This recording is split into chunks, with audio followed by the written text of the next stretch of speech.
Hi, this video is going to be a comparison between platinum steel versus platinum 14 karat versus 18 karat gold nibs. So is there a difference? They're all medium and I'm going to ink them with the same ink. I'm going to use Candy C. It's a medium cobalt blue with red sheen. I have a full sample vial of it and I want to finish it sort of. So I'm going to use that. And this is easy on pens. So that's also another reason I'm choosing it, because I had started with using Shukuro in all three and doing a comparison, and I did use it, but it also dried up because life just got in the way and I wasn't using all three, and I cleaned them out finally, and now we're gonna do it with an easy ink instead. I have a lot of writing comparisons of them with Shukura as well, but nothing is going to be live because I just had to throw in the towel. I had to be honest with myself and just know that I'm just not going to make it with Shukuro, unfortunately. Okay, first on the block is going to be the Preppy. About that much is good enough. I'm excited about this combination because the first time I got the Kingyo, I had inked it with Sioro and it looked so beautiful.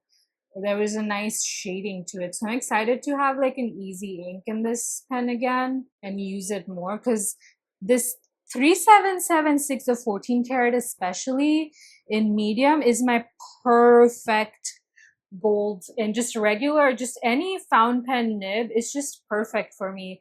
There's a beautiful musical sound to it, and it also writes really smoothly but has a nice feedback to it.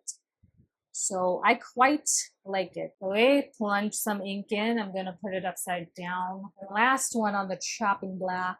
And I think I'm just gonna finish this ink maybe. Maybe some will left over. So I didn't realize, but there was some Shukuro remnants left over on my pen body. So I had to go quickly clean it up. My jewelry, watch is gone. And also I disassembled the pen cap. So here's how you assemble it. So for the whole body, there's the converter, the nib unit, the barrel, the bottom barrel, and then this is the cap. There are 1, 2, 3, 4, 5 components to the cap, okay? So this is the inner lining, which you just put it in and it comes out through here. And here's the ring that goes on top.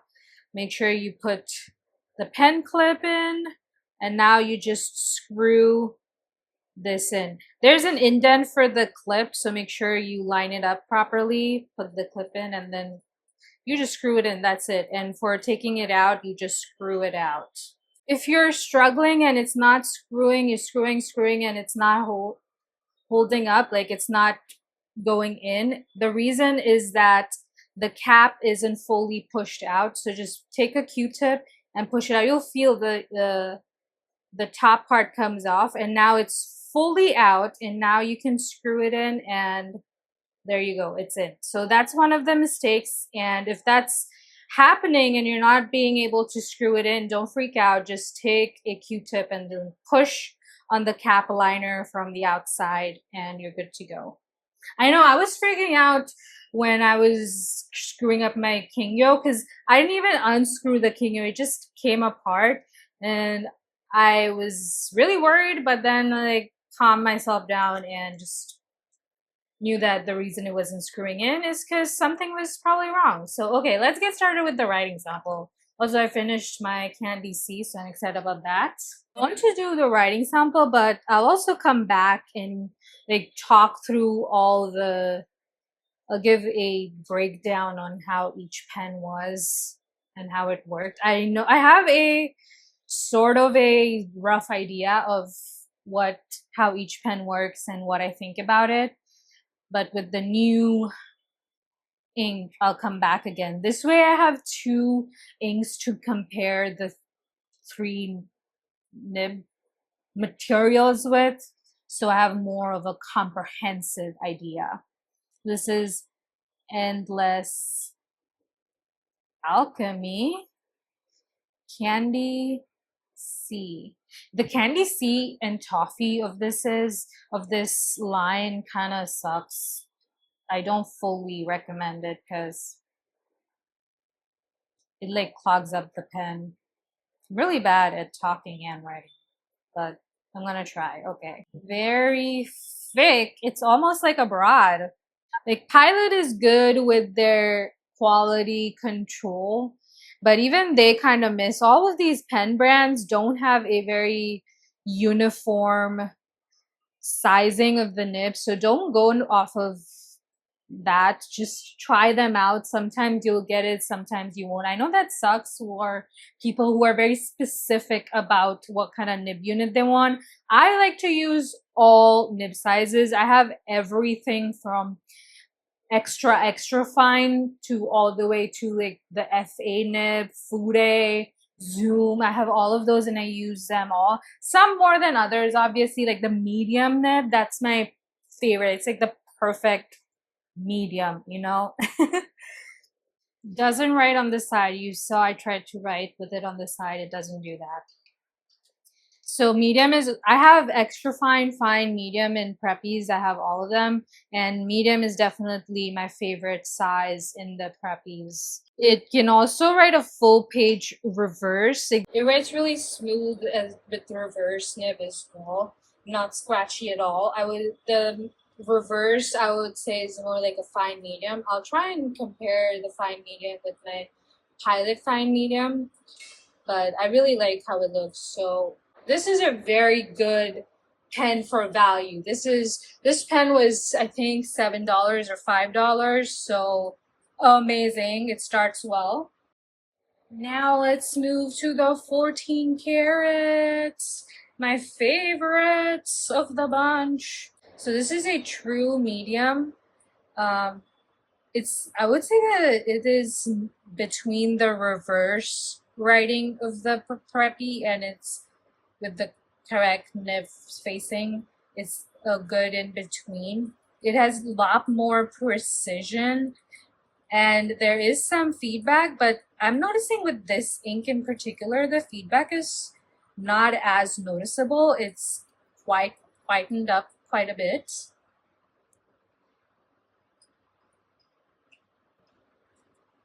And I would say the writing feel of this 14 karat medium is more like an HB pencil. I really love that feel. It feels like I'm putting pen to paper with a really nice feedback and a very nice feel on paper. With all papers, I've tried it over Tome River, Midori, even like regular copy paper. On copy paper, it does feather a lot, so I wouldn't use it with bad quality notebooks. But with Muji, I think it writes well. It's a good paper quality to price ratio, and there's no feathering. With all three inks, it's amazing. Okay, last one. We move on to the 18. Ooh, smooth. Yep, this nib is very smooth. So this pen is the Platinum 3776 18 karat medium. Calico cell. Smooth like butter. Just glides on paper. Definitely. It definitely feels like I'm writing with a 18 karat gold nib. I know that seems like it's a given, that a higher gold concentration in the nib means that it's softer and bouncier, but that's not always the case, especially with Sailor. I have two of Sailor's 21 karat nibs, and they have a completely different experience than the 18 karat gold nibs. Comparing this 18 karat platinum with my Pilot 18 karat, and I would say that they are quite similar. And the Pilot 18 karat that I'm thinking of is my capitalist, which I think a lot of people have. So if you have a capitalist, this is very similar to that experience. So here's the comparison of all three. This is Preppy steel, then reversed. Here's the 14 karat. The writing reversed with these two isn't enjoyable. It's only enjoyable with the Preppy. So you get 2-in-1 nib size with the Preppy, which again, $7, amazing price. But I can definitely feel a difference in writing with the gold nib pens, especially the 18 karat. It's smooth. Like you feel you're writing with gold. Even the 14 karat, you can feel you're writing with the gold nib. There are very good steel nib, but blindfold, I can tell that, especially with a platinum gold nib pen, because it's my favorite gold nib. I am definitely a Pilot person, but this particular 3776 medium gold nib is my perfect nib size, nib width, just all of it. Because the nib is quite big as well. Like the nib isn't a tiny nib. It is a good broad like nib, It's not tiny. It looks beautiful, first of all. Like the body is just stunning. This is the goldfish variant, the Kingyo, and this is the Calico. They're both just so beautifully made. Unfortunately, the celluloids don't have the slip and seal, which again, with a $7 pen, you're getting a lot of value, but there is a difference in the writing feel. But if you're on a budget, I honestly use this a lot more because I use it for note taking. I take it to all my classes. I take it outside my home. I'm not particularly worried. I also think the Preppy in particular is such an easygoing undercover fountain pen, because when you look at it, you can't tell that it's a fountain pen. With a Kakuno or Kaveco or any of the other starter fountain pens, the beginner ones, you can tell there's something different, that it is a fountain pen. But the Preppy just looks like any other pen. Like there is the fountain pen right here, but it is so tiny. So if you're someone who is just low key and you want to be undercover, you don't want people to notice that you're writing with something different, you don't want to answer any questions, then this is why I like the Preppy, because no one really gives it a second glance unless people know, because I can definitely tell a Preppy when I look at it, but people who are not fountain pen heads, they wouldn't know, which is why I take it to class and just everywhere. Because even the Kakuno is slightly expensive at $16. This is a $7 pen, and you get a lot out of it. And if you don't buy the converter, it really is $7 because it comes with the cartridge, and you can just keep refilling it. But if I had to choose between these three, the 14 karat celluloid, the 14 karat Kingyo would definitely be the one I would save and keep for myself. Like if I had to choose, I don't have to and I won't ever, but I mean, if I had to, then this is what I like the most out of the three. I would rank them the 14 karats, then my Calico and my Preppy are kind of tied. Like I don't have a particular favorite between those two, because I use each of them for different purposes, This is definitely for note-taking, taking outside. It's also easily replaceable, so I guess if I had to save, then I would save these two first.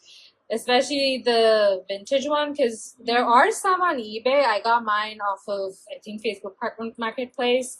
You can find the vintage ones, but they're not as easily available anymore. And okay, the celluloids have gone to an insane price, like completely unattainable. They're definitely not worth it for the current price that they're selling for.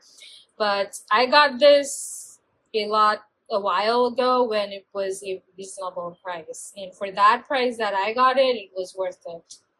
So yeah, that's my, I don't know, overview of the 3 different ones. I think I'm going to end here because this is going to be a long video. So if I come back and do another, it'll be a different video. So hopefully this was helpful. Please let me know if you have any other questions or if you have any critiques, positive feedback, negative feedback, anything. Let me know. And bye bye.